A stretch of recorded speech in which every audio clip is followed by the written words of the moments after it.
Welcome to a new episode of Cheaters Always Cheat. Like, subscribe, and share to stay connected.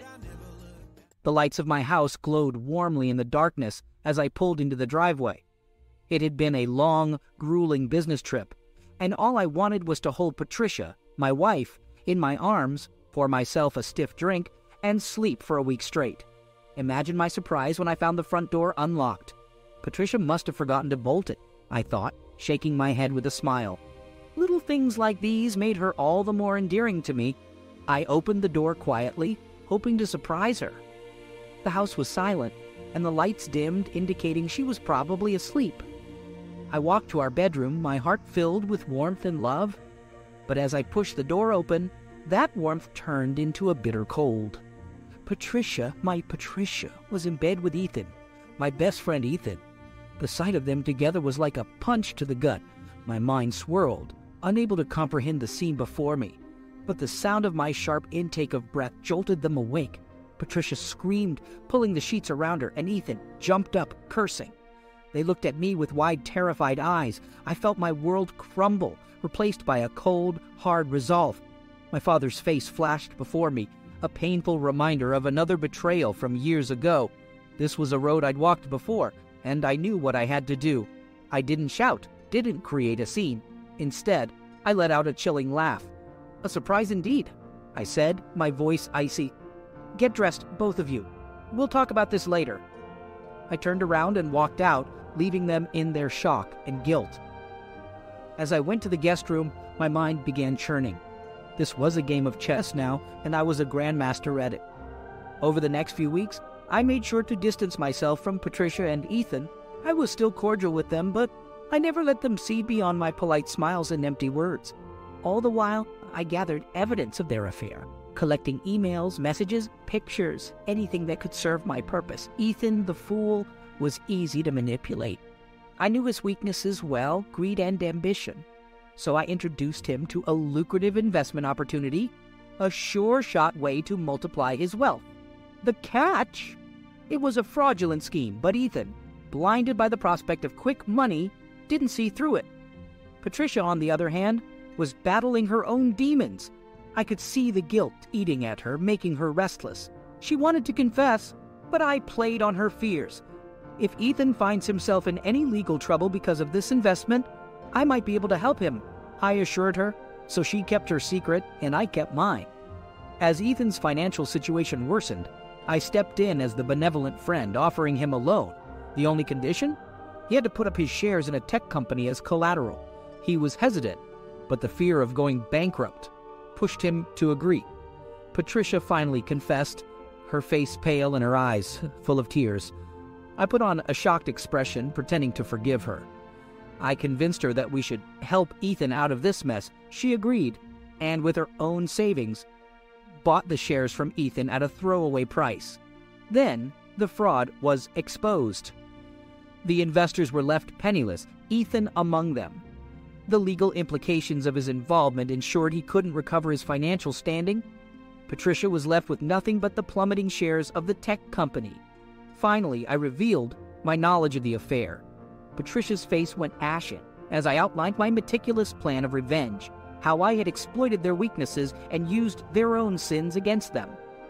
"I'm filing for divorce, Patricia," I told her, my voice void of any emotion. "But, Martin," she stuttered, but I cut her off. "No more lies, Patricia, no more deceit. You made your choices, and these are the consequences." The aftermath of my revenge was a hollow victory. I had won the game, but the taste of triumph was bitter. I looked at the ruins of my life, my marriage, my friendship, all tainted with betrayal and vengeance, and felt a pang of regret. As I sat in my now empty house, I contemplated the man I had become. I had allowed my heart to be poisoned by revenge, just like my father all those years ago. But I wasn't going to let this define me. I wasn't going to be a prisoner of my past. So I decided to start anew. I sold my house, my cars, everything that served as a reminder of my old life. I resigned from my successful law firm, leaving behind a career that had defined me for the longest time. But I wasn't afraid. I knew I could rebuild, make something better of myself. I moved to a different city, one where nobody knew me or my past. I used my wealth to set up a non-profit law firm, helping those who couldn't afford a good lawyer. It was my way of seeking redemption, of righting the wrongs I had done. As I worked tirelessly for my cause, I found a sense of peace that my revenge had never brought me. I realized that it wasn't vengeance that I had been seeking, but justice. Justice for a young boy who had been scarred by his father's infidelity, for a man who had been wronged by the ones he loved. And in that pursuit of justice, I finally found my purpose, my salvation. I may have been a man marked by betrayal and vengeance, but I was not going to let that be my end. Story 2. I never thought I would find myself in this situation. My name is John, and up until recently, I had what seemed like the perfect life. I was a software engineer, working at a reputable company, and I was married to Emily, the love of my life. We had a comfortable home, good friends, and everything seemed to be going well. Emily, a fitness enthusiast, dedicated a significant amount of time to her workouts. She frequently attended gym sessions with her personal trainer, Mark. At first, I didn't think much of it. I encouraged her to pursue her passions, to stay healthy and active. But as time went on, I began to notice subtle changes in her behavior. She became distant, spending more time away from home, and was unusually secretive about her activities. Small signs that might have gone unnoticed by others, but not by me. I couldn't put my finger on it, but something didn't feel right. I started to suspect that something was amiss, but I had no concrete evidence to support my suspicions. One day, while searching for something in Emily's car, I stumbled upon a folded piece of paper. Curiosity got the better of me, and I opened it. It was a handwritten note from Mark, her personal trainer. The contents of the note suggested a romantic relationship between them. Shocked and heartbroken, I felt like the ground beneath me was crumbling away. I couldn't ignore this revelation. I needed to know the truth. So I made up my mind to gather evidence and confront Emily. I had to be sure before I confronted her. I couldn't simply accuse her without concrete proof. It was a painful decision, but I knew it was necessary to unveil the truth. I decided to take matters into my own hands and set up a hidden camera in Emily's car. It was a risk, invading her privacy like that, but I couldn't bear the uncertainty any longer. I needed to see the truth with my own eyes. Late at night, while Emily was asleep, I carefully installed the hidden camera in her car. It was discreetly positioned, ensuring that it wouldn't be easily detected. With a mix of anticipation and dread, I activated the camera and began the painstaking wait for the evidence I desperately sought. Days turned into weeks, and I lived in a constant state of anxiety, wondering if my suspicions were true. Every evening, I would retrieve the memory card from the camera, eagerly anticipating what it held. And finally, the moment of truth arrived.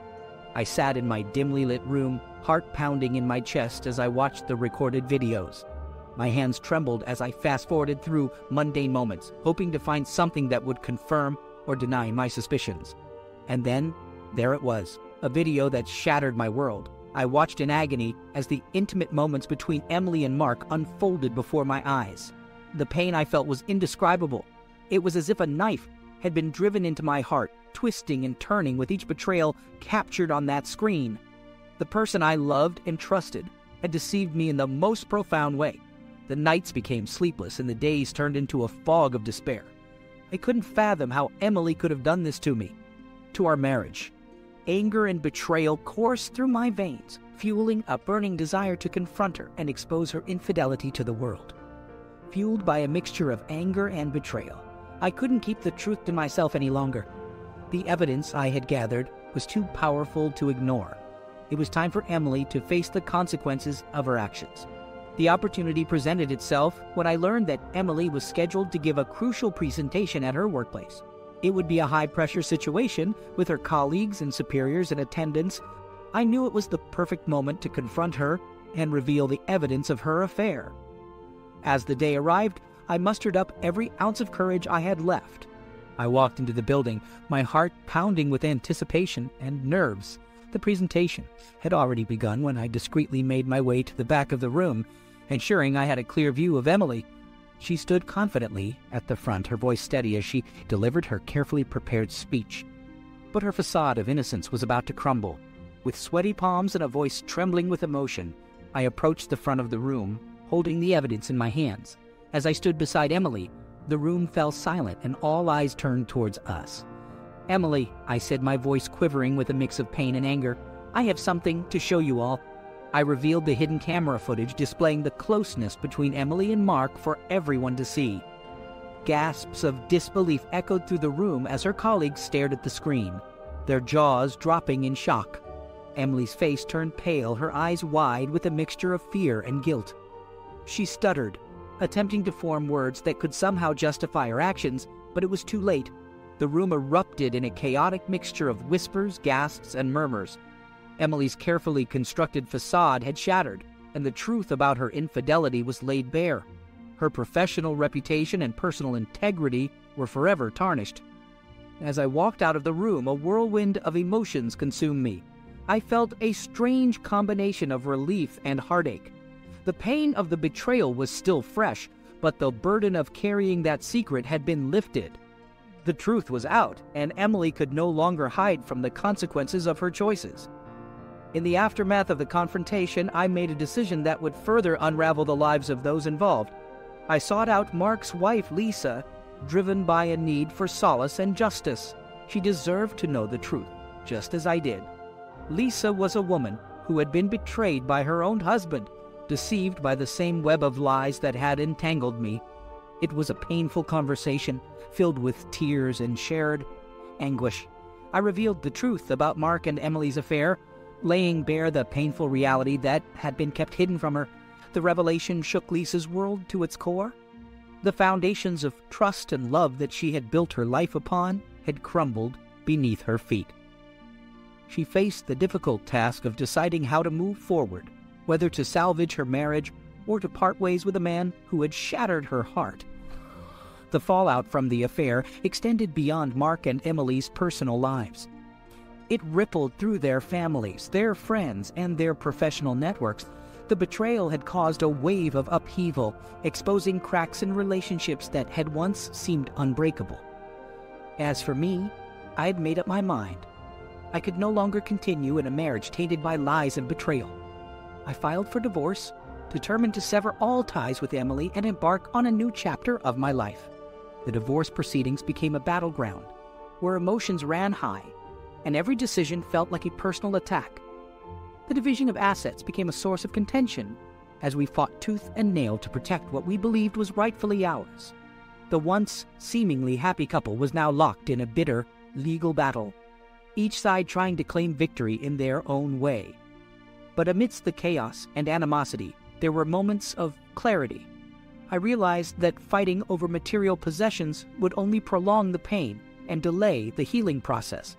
I had to shift my focus towards my own well-being and rebuilding my life from the ground up.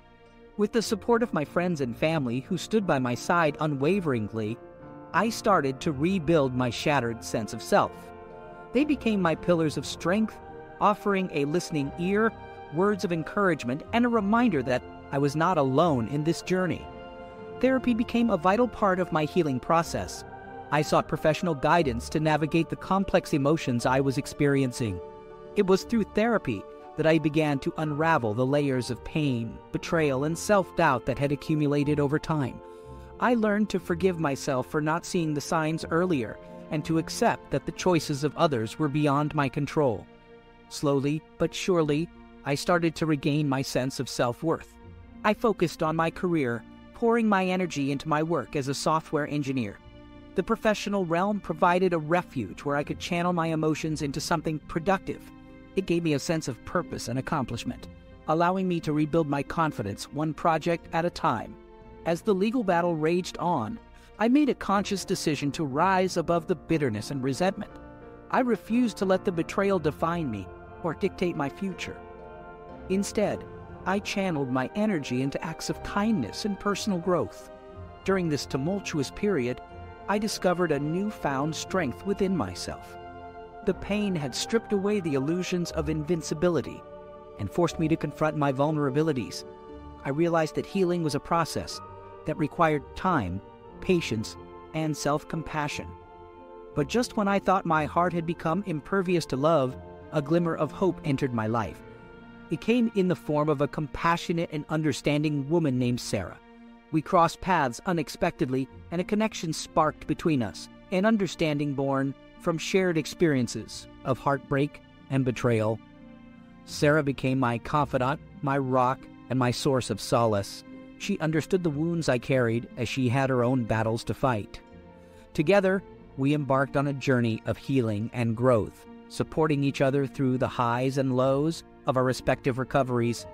As the legal proceedings finally came to an end, the divorce was finalized. It marked the closing of a painful chapter in my life, but it also signaled a new beginning, a chance to reclaim my happiness and redefine my future. With Sarah by my side, I started to embrace the concept of self-discovery. I engaged in activities that brought me joy, pursued hobbies that had long been neglected, and surrounded myself with positive influences. I traveled to new places, immersing myself in different cultures and expanding my horizons. As time passed, the scars from the betrayal began to fade. They served as a reminder of the resilience I had developed and the lessons I had learned along the way. The pain transformed into wisdom, guiding me towards a path of self-acceptance and personal growth. And then one day, as if by fate, I stumbled upon a new chapter in my life. I met a compassionate and understanding woman who mirrored the love and kindness that Sarah had shown me. Together, we embarked on a journey of mutual support, understanding, and the restoration of faith in love and trust.